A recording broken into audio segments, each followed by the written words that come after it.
Hi friends, my name is Millie and welcome back to my channel. Today I'm going to bring you my April TBR.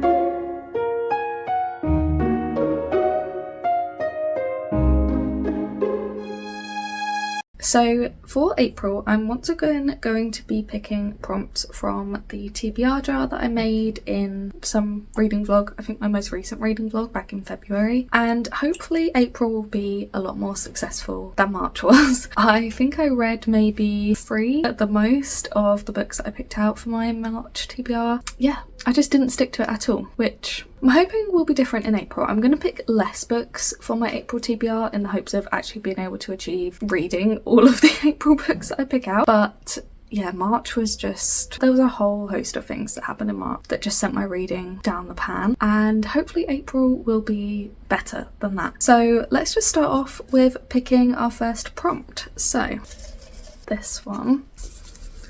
A friend's recommendation. Okay, so that would probably be a recommendation from either my friend Naya or my friend Violet, because they both have bookstagrams, so I can kind of take it from their recommendations the most. Okay, so for a friend's recommendation, I've decided to go with A Torch Against the Night by Sabaa Tahir. This is the second book in the An Ember in the Ashes series, and Naya, my friend Naya, absolutely loves this series. She was yelling at me for literally years to read An Ember in the Ashes, and then I finally read it last year and I absolutely adored it. It was a 5-star read, made it into my top 10 of 2024, and I really need to continue with the series so that my hype for it doesn't die down, which I'm sure it won't, but you know what I mean. So yeah, I'm gonna go with the second book in the Ember Quartet. If you haven't heard of An Ember in the Ashes before, it is a martial kind of fantasy. It's, I think, inspired by ancient Rome, but you're following Elias and Leia. Leia watches her grandparents be killed and her brother be arrested, and she ends up joining the rebellion against the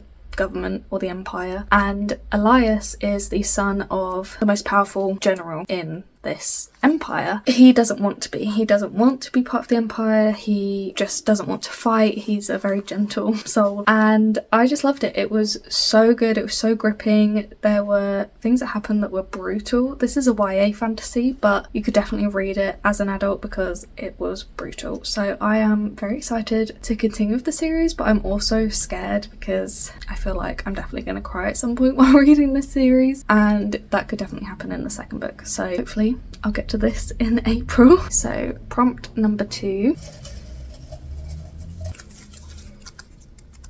A book with a name in the title. You'd think this would be pretty easy because I feel like a lot of books have names in the title, but okay, so for a book with a name in the title, I've gone for Josh and Hazel's Guide to Not Dating, which is a romance that's been on my TBR for absolutely years. I have read quite a few Christina Laurens before and really enjoyed a lot of them. They do tend to kind of be a 5-star read or for duo for me, but this is one that I've not gotten to before, but I'm really excited for because it is friends to lovers, which is one of my favourite tropes. I just hear so many people raving about this book, and I have done for years, so I feel like maybe it's time to finally get around to reading it. But in this one, you have Hazel Bradford, who knows she's a lot to take, and frankly, most men aren't up to the challenge.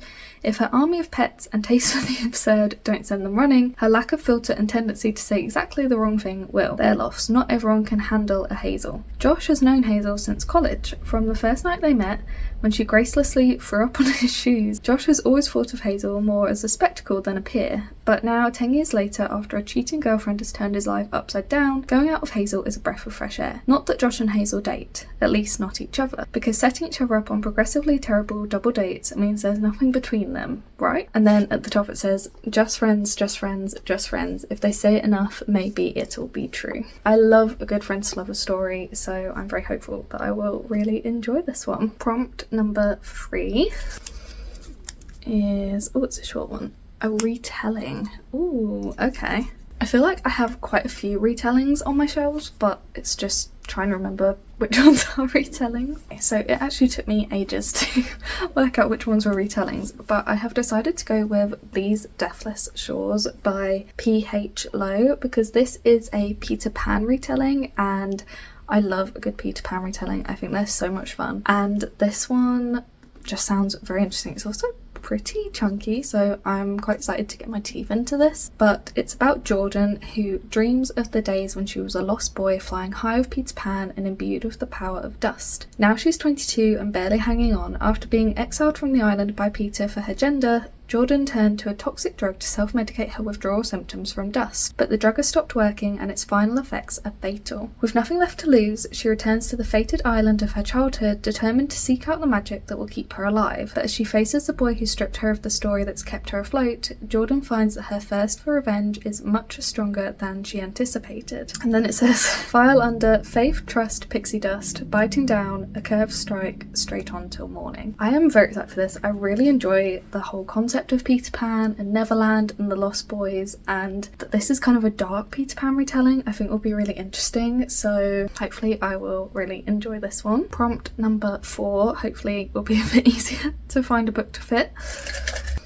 It is most recent purchase or haul, but it still needs to be off of here, so that's going to take a bit of working out to do, because my most recent hauls or purchases aren't really on here, so I'm gonna have to work it out. So I'm going with the rule of if it was in my most recent book haul video that I posted, which I believe this was. I think this was in the book haul video of all the book mail I got sent while I was off sick, and it's carried over from last month's TBR because I do really want to get to this and I feel like I will absolutely love it, and it is The Favourites by Lane Fargo. I am so excited to get to this. Everyone's raving about it, everyone seems to absolutely love it, so I'm going with this. I'm kind of bending the rules a little bit, I guess, because I got it back in February, but I'm still going with it. So this is kind of, it's giving like Daisy Jones and the Six but ice skating. So you have 2 ice skaters who were in this partnership. They were like the most famous ice skaters, I guess you call them, on the planet, and then something happened at an Olympic Games 10 years ago, I believe it was, that their partnership fell apart. No one knows what happened, and now there is a kind of tell-all documentary, I believe, coming out, but one of them, I can't remember if it's the guy or the girl, want to show the narrative in their perspective, so you've also got that going on as well. And apparently every time you think you've gotten to what the scandal was, something else happens and you're like, oh, that was a scandal, and then something else happens.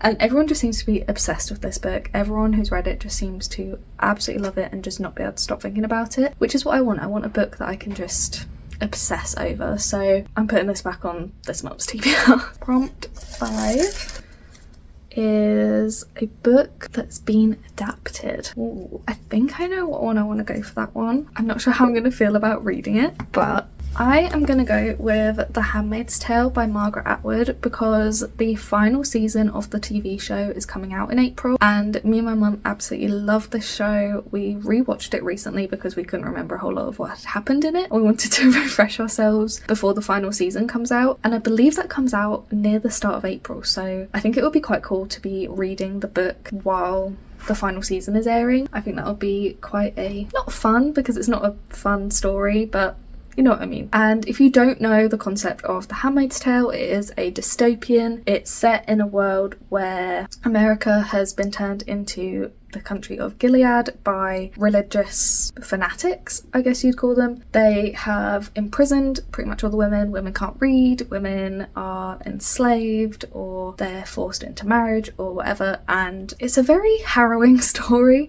and I believe the book only covers the first season of the show, but I'm really interested to see any differences that are in the book. I believe me and my mum tried to read this on audiobook a few years ago. I don't think we ever finished it, possibly, so it'll be interesting to go back to it and just see how faithful the TV show adaptation was, what differences there are in the book. Yeah, I'm really excited to finally kind of compare the TV show and the book, even if the story is heartbreaking and harrowing and horrible. I still feel like this will be a good one to read in April. Okay, and our last prompt is a book with a colour in the title. I feel like that might be a bit trickier. I've got some hard prompts this month, I feel. Okay, so the only one that I could find on my shelves with a colour in the title is Blue Sisters by Coco Mellors, which I am actually really excited to get to, although I'm slightly concerned that this will make me cry because I do believe this deals with grief, but it is about, surprise, the Blue Sisters. So it says, a sister is not a friend, you're part of each other right from the start. The Blue Sisters have always been exceptional and exceptionally different. Avery's a straight-laced lawyer living in London, though she's keeping secrets that could undo her perfect life forever. Bonnie was a boxer turned bouncer in LA, but one reckless act has driven her out of the city. Lucky's hard partying ways are finally catching up with her in Paris. Then there was Nikki, the beloved fourth sister whose unexpected death a year ago left the others reeling. When the three remaining sisters reunite in New York to attempt to stop the sale of their childhood home,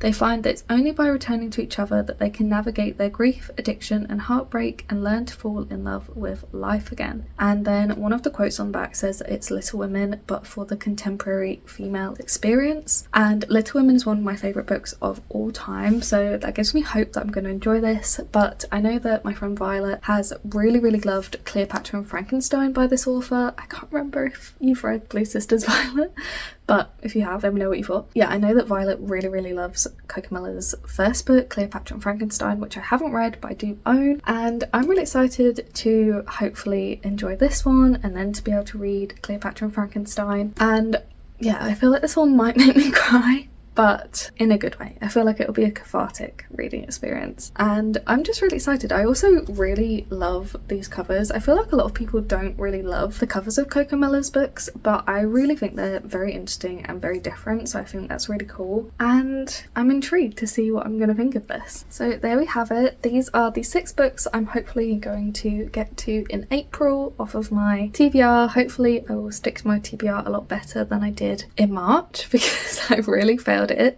Hopefully with a shorter TBR I'll be more tempted to stick to it. I'm just such a mood reader. I'm just really bad at sticking to TBRs, but hopefully I will this month. Someone needs to hold me accountable, but hopefully I will. And I feel like I'm really excited for all of these books. We've got quite a wide range of genres here. We've got a couple of fantasy, romance, a dystopian, whatever you call the favourites, a drama I guess, and a contemporary fiction as well. So a good range of genres, perfect for hopefully whatever reading mood I'm in. So yeah, let me know if you've read any of these books and what you thought of them, or what is on your April TBR. I hope you have a wonderful rest of your day. Like this video if you liked it, and subscribe if you wanna, and I'll see you in another video soon. Bye!